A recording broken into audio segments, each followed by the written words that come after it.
Paano mag-transfer ng pera sa iLevelUp? Unang-una, hihingiin nyo yung code ng tatransferan nyo. Kita nyo tong code, hihingiin nyo yan. Pagka-copy nyo, punta kayo dito sa transfer, dito sa wallet. Pindutin nyo yan.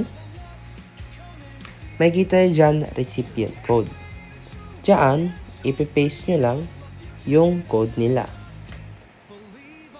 Submit. May kita nyo dito yung recipient name for confirmation. Tapos, ilalagay mo yung yung transfer amount.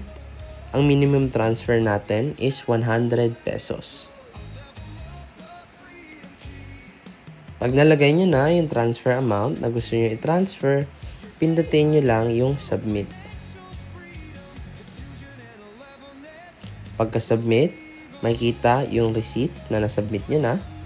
May kita dito yung receiver name, yung referral code nila, yung date at yung reference number. At ayun, kung paano mag-transfer ng pera sa iLevelUp.